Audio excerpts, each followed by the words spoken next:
بیوی کے ریلیشن میں بھی جو ٹاکسک ریلیشن ہے اس کے اوپر بھی بات کرتے ہیں.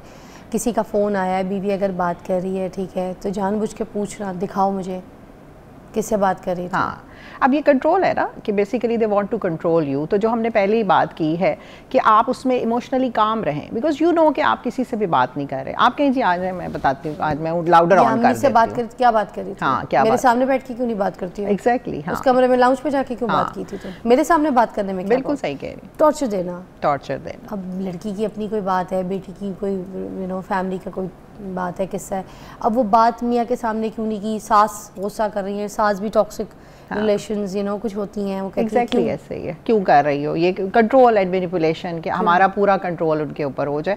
سو باؤنڈری سیٹ کرنا, جیسے پہلے بات کی تھی کہ آپ اپنی امی سے بات کری, ضروری نہیں میں آپ کے سامنے ساری بات کروں, کوئی بات میری پرسنل بھی ان کے ساتھ ہو سکتی ہے, تو جب میں ایسے کر رہی ہوں تو آپ پلیز اس طرح مجھ سے بار بار مت پوچھا کریں, ٹھیک ہے, اس طرح کر کے آپ. لیکن اگین وہی بات کہ اسرٹیونیس سے بتانا ہے, آپ نے غصہ نہیں کرنا, نہ ہی آپ نے خاموشی اختیار کرنی ہے, آپ نے درمیانہ راستہ لینا ہے. اپنی بات کو بار بار اپنے ہسبینڈ کو یا ساس کو مناسب انداز میں بتاتے رہنا ہے کہ یہ آپ کا رائٹ ہے کہ آپ اپنی امی سے بات کریں.